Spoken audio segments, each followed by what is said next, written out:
रामपुर गांव में राधा अपनी बुआ सुमित्रा और फूफा धनराज के साथ रहती थी।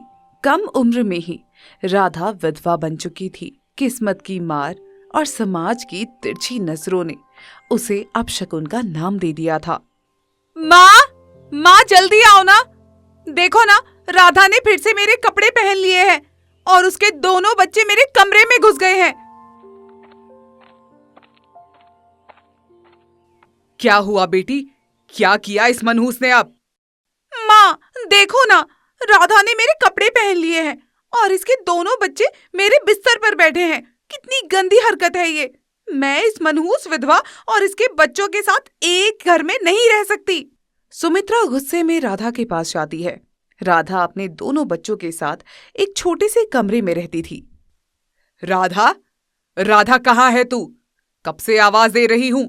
घर के अंदर छुपकर बैठी है क्या? अभी के अभी बाहर निकल। जी बुआ, मैं यही हूँ। आपने बुलाया क्या? मुझसे कोई गलती हो गई है क्या? हाँ, मैं कब से बुला रही थी। तूने दामिनी के कपड़े क्यों पहने हैं और तेरे बच्चों को किसने कहा कि उसके कमरे में जाने के लिए? बुआ, मेरे पास पहनने के लिए कपड़े नहीं थे। मेरे सारे कपड़े फट गए हैं और बच्चों को मैंने नहीं भेजा था। वो खेल रहे थे, गलती से चले गए होंगे। गलती से? तुझे पता भी है तेरी वजह से हमारे घर में क्या हालत है? तू एक विधवा है, विधवा, और ऊपर से 2 बच्चों की माँ। तेरे यहाँ रहने से हमारे घर का नाम खराब हो रहा है। गांव के लोग कहते हैं कि साहूकार के घर में एक मनहूस विधवा रहती है। बुआ मैं कहाँ जाऊंगी? मेरे तो माँ बाप भी नहीं रहे। आपने ही मुझे और मेरे बच्चों को शरण दी है। मैं आपकी बहुत आभारी हूँ। आभारी? अगर सच में आभारी है तो घर का सारा काम कर और अपने बच्चों को संभाल। हर वक्त रोते रहते हैं दोनों। माँ, मुझे बहुत भूख लगी है। माँ, मुझे भी बहुत जोर से भूख लगी है। पेट में बहुत दर्द हो रहा है। कल भी मैंने कुछ भी नहीं खाया था। रुको मेरे बच्चों, तुम दोनों यहीं बैठो। मैं अभी रसोई में जाकर तुम्हारे लिए खाना लेकर आती हूँ। बस थोड़ा सा इंतजार करो। खाना? तुझे पता भी है इस घर में कितना खाना है? तेरे बच्चे दिन भर खाते रहते हैं और तू भी। तुम तीनों की वजह से हमारा खर्चा बहुत बढ़ गया है। बुआ, मुझे माफ कर दीजिए। मैं घर का सारा काम कर देती हूँ और मैं बाहर भी काम ढूंढने जाऊंगी। बस मेरे बच्चों को भूखा मत रहने दीजिए। वो अभी बहुत छोटे हैं। काम? तू काम करेगी? अरे एक विधवा को कौन काम देगा? और ऊपर से तेरे ये 2 छोटे छोटे बच्चे हैं। लोग तेरी शक्ल देखते ही दरवाजा बंद कर लेंगे। पहले ही इस घर पर तेरी मनहूस छाया पड़ी है, अब बाहर जाकर और बदनामी करवाएगी क्या? तभी साहूकार अपने काम से घर लौट रहा था। घर में इतना शोर सुनकर वो भी वहां आ जाते हैं। क्या हो गया सुमित्रा? क्यों चिल्ला रही हो? और राधा, तू क्यों रो रही है? अरे आप आ गए, अच्छा हुआ। मैं आपसे ही बात करना चाहती थी। हम राधा और उसके बच्चों को कब तक अपने घर में रखेंगे? हमारी अपनी बेटी है दामिनी, उसकी शादी की उम्र हो गई है, लेकिन कोई रिश्ता नहीं आ रहा। सब कहते हैं कि आपके घर में एक विधवा रहती है, विधवा। तुम ठीक कह रही हो सुमित्रा। मैंने भी यही सोचा है। राधा और उसके बच्चों की वजह से हमारी बदनामी हो रही है। फूफा जी, मैं कहाँ जाऊंगी? इस दुनिया में मेरा और मेरे बच्चों का आप लोगों के सिवा कोई नहीं है। अगर आप ही मुझे यहाँ से निकाल देंगे तो मैं अपने बच्चों को लेकर किसके दरवाजे जाऊंगी? मेरे मासूम बच्चों का क्या होगा? राधा, तुम चिंता मत करो, मैं तुम्हारे लिए एक रास्ता ढूंढूंगा। क्या सच में फूफा जी, आप मेरी मदद करेंगे? हाँ, मैं तुम्हारी मदद करूंगा, लेकिन तुम्हें मेरी एक बात माननी होगी। जी फूफा जी, मैं आपकी हर बात मानूंगी। कुछ दिन बीत गए। राधा हर रोज घर का सारा काम करती थी। सुबह उठकर पानी भरना, खाना बनाना, झाड़ू पोछा करना, सब कुछ, और साथ ही अपने दोनों बच्चों को भी संभालना। लेकिन फिर भी सुमित्रा और दामिनी हमेशा उस पर चिल्लाती रहती थी। हे भगवान, मैंने क्या गुनाह किया है? मेरे पति की मौत मेरी गलती थी क्या? अब मैं क्या करूं? मेरे दोनों बच्चे हैं, उनका क्या होगा? माँ, आप रो क्यों रही हो? किसी ने आपको डांटा क्या?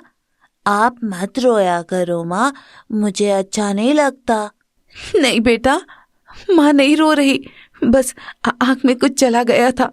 तुम चिंता मत करो। 2 दिन बाद एक आदमी धनराज के घर आता है। वो आदमी बहुत बूढ़ा था। उसकी उम्र 50 साल से ऊपर की थी। वो एक बड़ा व्यापारी था।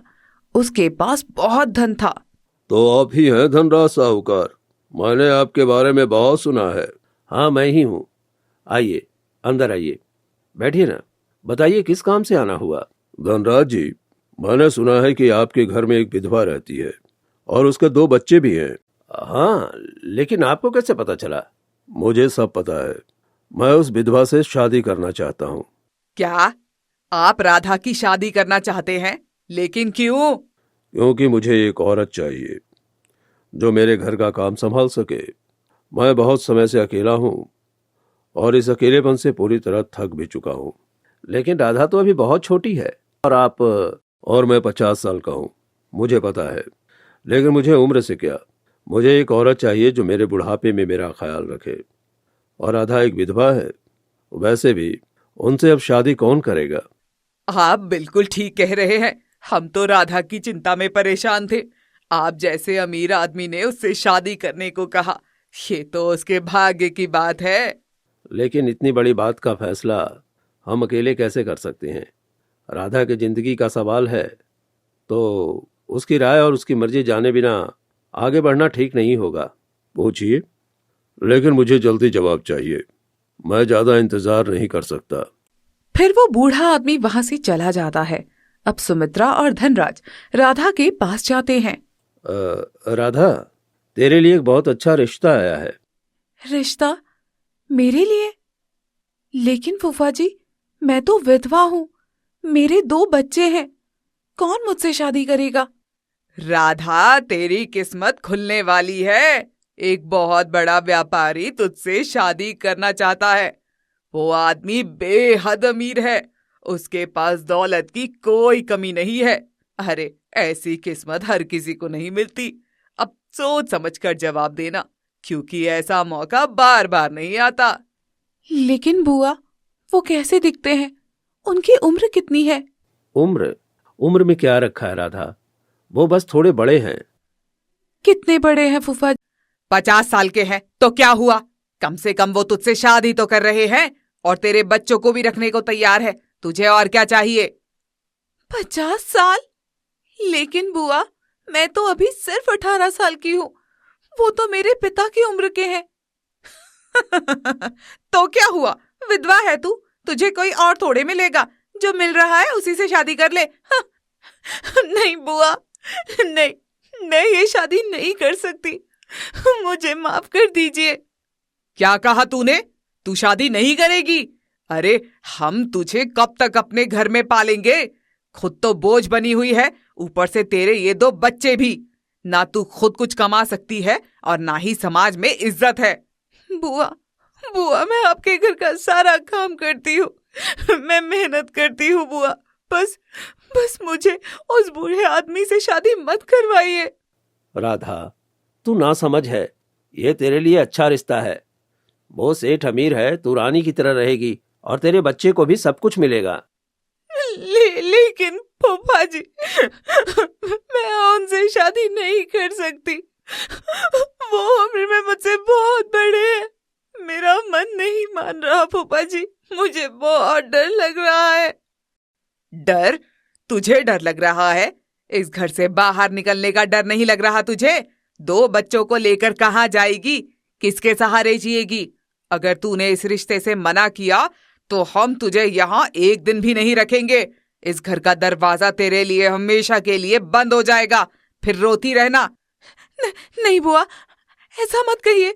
मैं कहाँ जाऊंगी? और मेरे बच्चे? तो फिर तू जानती है ना कि तुझे क्या करना है। या तो बूढ़े आदमी से शादी कर या फिर इस घर से निकल जा। इतना कहकर वो दोनों वहां से चले जाते हैं। राधा बहुत परेशान हो जाती है। उसे कुछ समझ नहीं आता कि वो क्या करे। हे भगवान, मैं क्या करूं? मैं उस बूढ़े आदमी से शादी नहीं कर सकती, लेकिन अगर मैंने मना किया तो बुआ मुझे घर से निकाल देगी। फिर मैं और मेरे बच्चे कहाँ जाएंगे? उस रात राधा सो नहीं पाई। वो पूरी रात सोचती रही। अगले दिन सुबह बूढ़ा आदमी फिर से धनराज के घर आता है। तो राधा ने क्या फैसला किया? वो शादी करने को तैयार है? जी थोड़ा समय दीजिए, राधा सोच रही है। सोच रही है? अरे सोचना क्या है, मैं उसके और उसके बच्चों को अपने घर में रखने को तैयार हूं। और क्या चाहिए उसे? आप बिल्कुल ठीक कह रहे हैं। देर करने का कोई फायदा नहीं है। मैं अभी राधा को बुलाती हूँ। सुमित्रा राधा को बुलाती है। राधा अपने दोनों बच्चों के साथ आती है। बूढ़ा आदमी राधा को देखता है, फिर उसके बच्चों को देखता है। तो तुम राधा हो और ये तुम्हारे बच्चे हैं? सुना है तुम्हारी जिंदगी में बहुत उतार चढ़ाव रहे हैं। जी, यही सच है। ये मेरे बच्चे हैं। अच्छे हैं बच्चे। तो राधा, तुम मुझसे शादी करने को तैयार हो? मुझे माफ कर दीजिए, मैं ये शादी नहीं कर सकती। क्या तुम मना कर रही हो? तुम्हें पता भी है कि तुम कौन हो? हाँ? एक विधवा हो तुम, 2 बच्चों की माँ। मैं तुमसे शादी करने को तैयार हूं और तुम मना कर रही हो। मुझे माफ कर दीजिए, लेकिन मैं ये शादी नहीं कर सकती। आप उम्र में मेरे पिता के बराबर हैं। मैं तो अभी बस 18 साल की हूँ।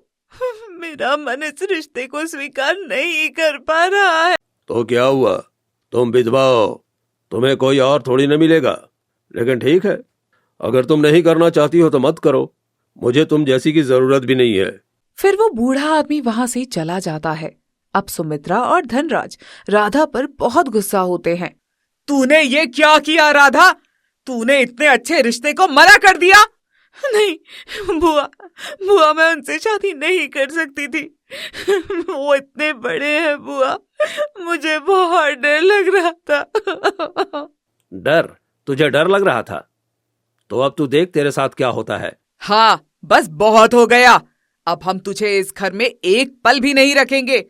बहुत एहसान कर लिया हमने तेरे पे और तेरे दोनों बच्चे पे। तुम तीनों अभी के अभी इस घर से निकल जाओ। आज से तू हमारे लिए मर चुकी है। नहीं बुआ, ऐसा मत कीजिए बुआ। मैं आपके आगे हाथ जोड़ रही हूँ। मैं कहाँ जाऊंगी? मेरे बच्चे कहाँ जाएंगे बुआ? कम से कम आज रात तो रहने दे दीजिए बुआ। नहीं, एक पल भी नहीं। अभी इसी वक्त निकल जा यहाँ से। हाँ माँ, इस मनहूस को निकाल दो। इसकी वजह से हमारे घर का नाम खराब हो रहा था। सुमित्रा घर का दरवाजा बंद कर देती है।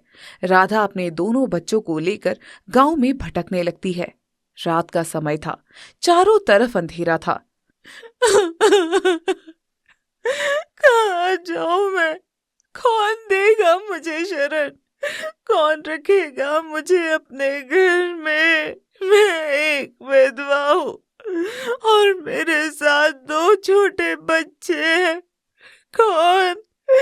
कौन मुझ पर तरस खाएगा? माँ मुझे बहुत भूख लग रही है। मुझे कुछ खाने को दे दो ना।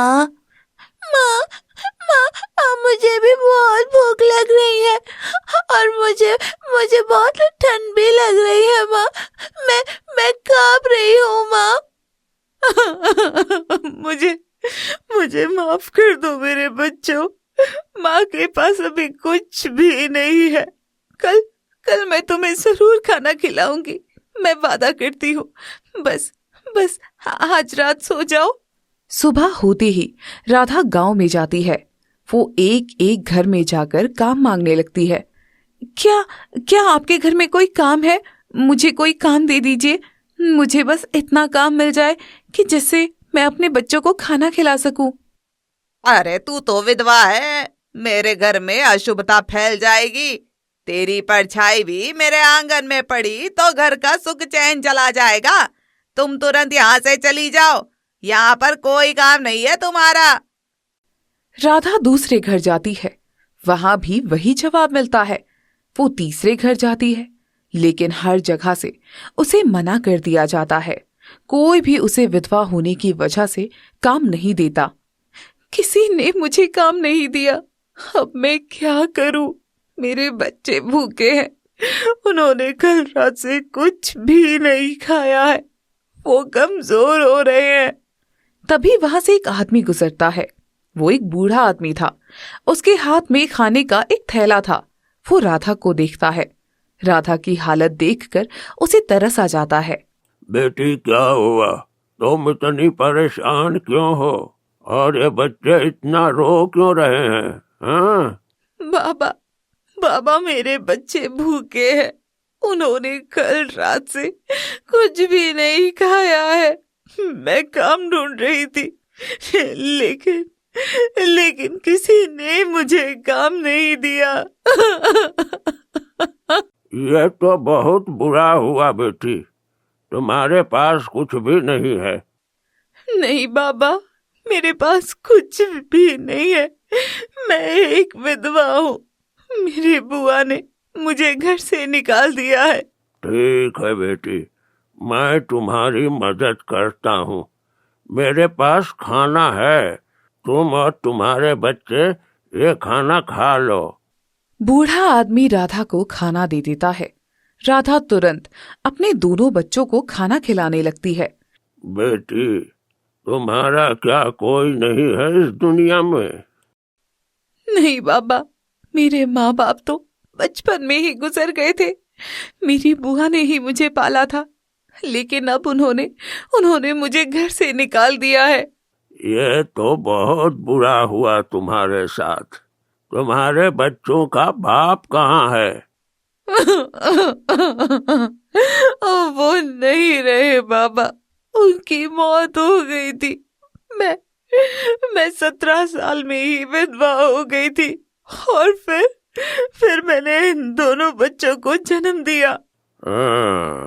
तो तुम अकेली हो और तुम्हारे साथ 2 बच्चे हैं। तुम्हें कहीं रहने की जगह चाहिए होगी। हाँ बाबा, लेकिन मुझे कोई जगह ही नहीं मिल रही। मैंने बहुत जगह काम मांगा, लेकिन किसी ने मुझे काम नहीं दिया। ठीक है बेटी, मैं तुम्हारी मदद करता हूँ। तुम मेरे साथ चलो। मेरे पास एक बड़ा घर है, वहाँ तुम और तुम्हारे बच्चे रह सकते हैं। क्या सच में बाबा? आप मुझे अपने घर में रहने देंगे? लेकिन मैं तो एक अजनबी हूँ और आप तो मुझे जानते भी नहीं है। अजनबी? हम सब तो भगवान के बच्चे हैं बेटी, और एक इंसान की दूसरे इंसान की मदद करना उसका फर्ज है। तो चलो, मेरे साथ चलो। हाँ, आपका बहुत बहुत धन्यवाद बाबा। मैं आपकी जिंदगी भर आभारी रहूंगी। मैं आपके घर में सारा काम कर दूंगी। राधा और उसके दोनों बच्चे उस बूढ़े आदमी के साथ चलने लगते हैं। राधा को लगता है कि उसकी किस्मत बदलने वाली है। वो आदमी उन्हें गांव से बाहर की तरफ ले चलता है। राधा को थोड़ा अजीब लगता है। बाबा, आपका घर तो गांव में नहीं है? नहीं बेटा, मेरा घर गांव से थोड़ा दूर है, बस थोड़ी दूर और चलना है। जी ठीक है बाबा। तभी पीछे से कुछ लोग आते हैं। वो सब गांव के लोग थे। उनके हाथों में लाठियां थी। वो देखो, भाई है वो बूढ़ा। अरे वो वही है जो बच्चियों का अपहरण करता है, पकड़ो उसे। तुम कौन हो और तुम इसके साथ कहाँ जा रही हो? मैं राधा हूँ। मुझे नहीं पता था कि ये आदमी इतना बड़ा अपराधी है। मैंने तो यही समझा था कि ये एक अच्छा इंसान है। इसने मुझे और मेरे बच्चों को खाना दिया था, कहा था कि हमें सहारा देगा, हमें अपने घर में रहने को जगह देगा। तुम्हें नहीं पता था तो फिर तुम इसके साथ जंगल क्यों आई? नहीं, मुझे सच में नहीं पता था। मैं तो सोच रही थी कि ये हमारी मदद कर रहा है। मेरे बच्चे भूखे थे, मैं बेसहारा हूँ, इसलिए मैं इसके साथ चल पड़ी। तभी गांव के लोग बूढ़े को बहुत मारते हैं। वो बुरी तरह घायल हो गया था। थोड़ी देर में ही उसकी मौत हो गई। फिर सभी लोग राजा के पास जाते हैं। प्रणाम मुखिया जी, क्या बात है? आप सब एक साथ यहाँ क्यों आए हैं? और ये औरत कौन है? और ये बच्चे? महाराज, ये औरत उस बुढ़े के साथ थी जो राज्य में बच्चियों का अपहरण कर रहा था। हमने उसे पकड़ा था, लेकिन उसे इतना मारा कि उसकी मौत हो गई। क्या तुमने उस बुढ़े को मार दिया? लेकिन हमें तो उससे पूछताछ करनी थी। हमें यह जानना था कि उसके और कितने साथी हैं। माफी चाहता हूँ महाराज, हमसे गलती हो गई, लेकिन ये औरत उसके साथ थी। शायद ये उसकी साथी है। इससे पूछताछ करके आप बाकी साथियों का पता लगा सकते हैं। तो बताओ, तुम कौन हो और उस बुढ़े के साथ क्यों थी? महाराज, मैं राधा हूँ। मैं उस आदमी की साथी नहीं हूँ। मुझे नहीं पता था कि वो एक बुरा आदमी है। तुम्हें नहीं पता था तो फिर तुम उसके साथ जंगल में गई क्यों? महाराज, महाराज, मैं एक विधवा हूँ। मेरे साथ 2 छोटे बच्चे हैं। मेरी बुआ ने मुझे घर से निकाल दिया था। मेरे बच्चे भूखे थे। मैं काम ढूंढ रही थी, लेकिन किसी ने भी मुझे काम नहीं दिया। फिर वो आदमी मिला, उसने मुझे खाना दिया और कहा कि अपने घर में रहने को जगह देगा। मैंने सोचा था कि वो एक अच्छा इंसान है, इसलिए मैं उसके साथ चली गई। महाराज, मुझे लगता है ये झूठ बोल रही है। ये उस बुढ़े की साथी है, इसे सजा देनी चाहिए। नहीं महाराज, मैं सच कह रही हूँ। मुझ पर विश्वास कीजिए। मैं कभी किसी का बुरा नहीं कर सकती। चुप रहो, हम फैसला करेंगे कि तुम सच बोल रही हो या झूठ। अगर तुम झूठ बोल रही हो तो तुम्हें फांसी की सजा दी जाएगी। पिताजी, मुझे लगता है कि ये औरत सच कह रही है। यह उस व्यक्ति की साथी नहीं है। लेकिन राजकुमार, आपको कैसे पता? देखिए इसकी हालत। ये एक गरीब औरत है, इसके कपड़े फटे हुए हैं, इसके बच्चे कमजोर लग रहे हैं। अगर यह सच में उस व्यक्ति की साथी होती तो इसकी यह हालत नहीं होती। तुम ठीक कह रहे हो बेटा। तो राधा, तुम सच कह रही हो? हाँ महाराज, मैं सही कह रही हूँ। मुझ पर विश्वास कीजिए। पिताश्री, मैं इससे कुछ सवाल पूछना चाहता हूँ। राधा, तुम्हारा पूरा नाम क्या है और तुम्हारी पूरी कहानी क्या है? राधा अपनी जिंदगी की पूरी सच्चाई बता देती है। कम उम्र की शादी, जल्दी विधवापन, जुड़वा बच्चों का जन्म और बुआ द्वारा घर से निकाला जाना। उसकी कहानी सुनकर वहां मौजूद सभी लोग दुखी हो जाते हैं। राधा, हमें माफ करना, हमने बिना सच जाने तुम पर गलत आरोप लगा दिए। पिताश्री, अपहरणकर्ता के साथी अभी पकड़े नहीं गए हैं। उसे पकड़ने के लिए हमें राधा की मदद लेनी होगी। मेरी मदद? लेकिन मेरे बच्चे, अगर उन्हें कुछ हो गया तो? तुम डरो मत राधा, मैं तुम्हारे साथ रहूंगा और तुम्हारे बच्चे की रक्षा भी करूंगा। राधा, यह फैसला पूरी तरह तुम्हारा है। अगर मेरे बच्चों को कोई नुकसान नहीं होगा तो मैं तैयार हूँ। मैं वादा करता हूँ, तुम्हें और तुम्हारे बच्चों को कुछ नहीं होगा। राजकुमार विक्रम और राधा अब एक योजना के साथ गांव में जाते हैं। राजकुमार ने साधारण कपड़े पहने हुए थे। राधा, अब हम गांव में एक झोपड़ी में रहेंगे। मैं तुम्हारा पति बनकर रहूंगा। सबको यही लगेगा कि हम सामान्य परिवार हैं और वो अपहरणकर्ता जरूर आएंगे। लेकिन मेरे बच्चे, अगर उन्हें कुछ हो गया तो? कुछ नहीं होगा राधा, मैं हर वक्त तुम्हारे पास रहूंगा, मेरा विश्वास करो। दोनों गांव में एक छोटी सी झोपड़ी में रहने लगते हैं। राधा अपने बच्चों के साथ वहां रहती है और राजकुमार बाहर काम ढूंढने का नाटक करते हैं। दूसरे दिन दोपहर को एक औरत आती है। नमस्ते बहन जी, मैं इसी गांव की हूँ। तुम्हारा नाम क्या है? और यहाँ अकेली रहती हो क्या? मेरा नाम राधा है और मैं अपने पति के साथ रहती हूँ। वो अभी बाहर काम करने के लिए गए हैं। अच्छा अच्छा, तो दिन भर घर में तो तुम अकेली ही रहती होगी? नहीं, मेरे बच्चे हैं, मैं अकेली नहीं हूँ। फिर वो औरत वहां से चली जाती है। शाम को राधा राजकुमार को सब बताती है। लगता है वो अपहरणकर्ताओं की साथी है और वो तुम्हें अपहरण करने की योजना बनाएंगे, लेकिन चिंता मत करो। अगले दिन दोपहर को राधा खाना बना रही होती है। तभी अचानक दो आदमी झोपड़ी में घुस जाते हैं। दोनों के चेहरे पर कपड़ा बंधा हुआ था। तुम लोग कौन हो और इस वक्त यहाँ क्यों आए हो? मेरे घर के पास आने की हिम्मत कैसे की? ज्यादा सवाल मत कर, चुप रह औरत। एक आवाज भी निकाली ना तो तेरे दोनों बच्चों की जान ले लेंगे। नहीं नहीं नहीं, मेरे बच्चों को कुछ मत करना। मैं जो कहोगे वो करूंगी। बस उन्हें छोड़ दो। चल हमारे साथ चुपचाप। अगर जरा भी चालाकी की ना तो तेरे दोनों बच्चों को यहीं मार डालूंगा। तभी राजकुमार विक्रम वहां आ जाते हैं। राधा को अभी छोड़ दो। अगर एक कदम भी आगे बढ़ाया ना तो अंजाम बहुत बुरा होगा। तू है कौन जो हमें आदेश दे रहा है? मैं राजकुमार विक्रम हूँ।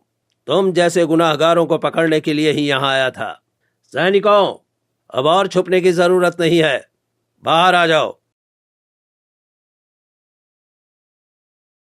तुम लोग पकड़े जा चुके हो, भागने का कोई रास्ता नहीं है। अब तुम्हें राजमहल ले जाया जाएगा, जहां तुम्हारे गुनाहों का फैसला होगा। राजमहल में महाराज बहुत खुश होते हैं। राधा, तुमने हमारे राज्य की बहुत मदद की है, अब तुम्हें क्या चाहिए? महाराज, मुझे कुछ नहीं चाहिए, बस मेरे बच्चों के लिए खाना और रहने को जगह मिल जाए। तुम बहुत सरल दिल की औरत हो राधा। तुम्हें और तुम्हारे बच्चों को रहने की जगह मिलेगी, तुम्हें काम भी दिया जाएगा। राजकुमार विक्रम राधा को देखते हैं। राधा बहुत अच्छी लग रही थी। ये राधा कितनी अच्छी औरत है। इसने कुछ भी नहीं मांगा, हमेशा अपने बच्चों के बारे में सोचती है। राजकुमार, राधा को कहाँ रहने के लिए जगह देंगे?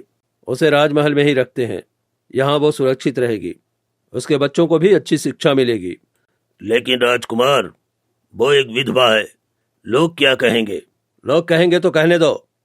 राधा ने हमारे राज्य की मदद की है, अब हमारा फर्ज है कि हम उसकी मदद करें। राधा, तुम और तुम्हारे बच्चे इस राजमहल में ही रहोगे, यहाँ तुम्हें सब कुछ मिलेगा। क्या राजमहल में? लेकिन राजकुमार, मैं तो साधारण विधवा हूँ। तुम साधारण विधवा नहीं हो राधा, तुम बहादुर औरत हो। तुमने अपनी जान जोखिम में डालकर हमारे राज्य की मदद की है, अब हमारा फर्ज है कि हम तुम्हारी मदद करें। राजकुमार, आप बहुत अच्छे हैं। आपने मुझे और मेरे बच्चों को नई जिंदगी दी है। ये मेरा फर्ज था राधा, अब तुम अपने बच्चों के साथ खुशी से रहो, मैं हूं ना। राधा और उसके बच्चे अब राजमहल में रहने लगे। उन्हें अच्छा कमरा, भोजन, नए कपड़े मिले, सब कुछ बदल गया। हे भगवान, ये सब सच है या सपना? कुछ दिन पहले तक तो मैं सड़क पर भटक रही थी, आज हम राजमहल में रह रहे हैं। ये सब राजकुमार की वजह से हुआ है। माँ, देखो मुझे लकड़ी का घोड़ा मिला है। अब तुम दोनों हमेशा खुश रहोगे और अब तुम्हें कभी भूखा नहीं रहना पड़ेगा। एक दिन राजकुमार राधा से बात करने जाते हैं। राधा, तुम यहाँ खुश तो हो ना? इस महल में इन सब सुख सुविधाओं के बीच तुम्हारा मन लगता है? हाँ राजकुमार, मैं यहाँ ठीक हूँ। आपने जो सम्मान दिया है ना, वही मेरे लिए खुशी है। राधा, एक बात पूछूं? क्या तुमने कभी अपने जीवन में दूसरी शादी के बारे में सोचा है? क्या दूसरी शादी? नहीं राजकुमार, मैं एक विधवा हूँ, मेरे 2 छोटे बच्चे हैं। समाज मुझे किस नजर से देखेगा?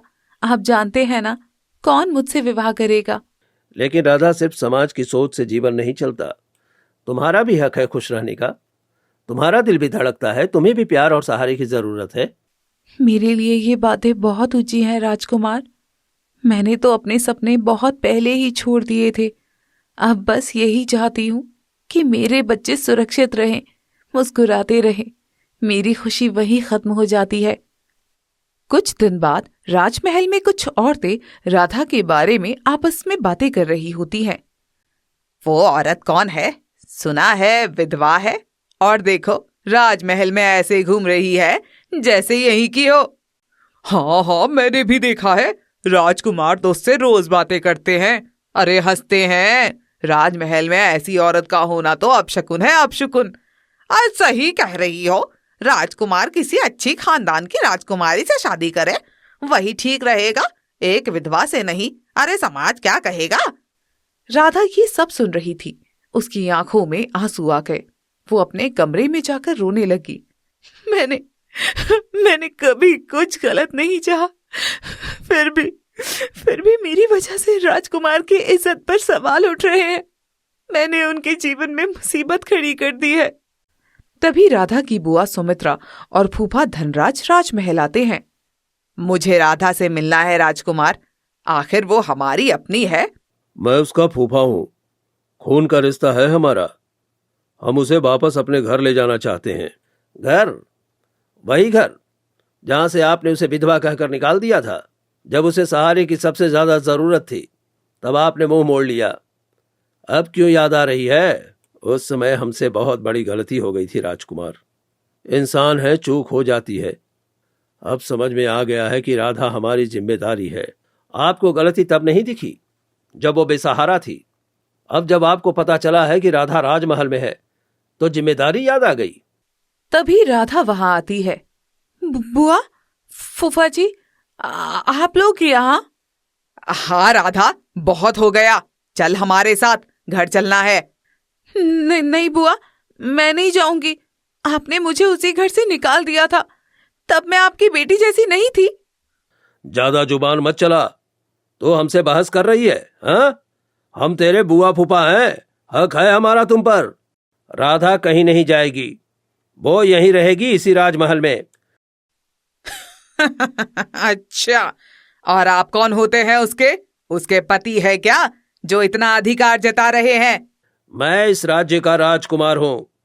राधा इस राजमहल की शरण में है और जब तक वो यहां है उसकी रक्षा करना मेरी जिम्मेदारी है। वाह राजकुमार, लोग क्या कहेंगे? एक राजकुमार और एक विधवा औरत की रखवाली। बस एक शब्द और नहीं।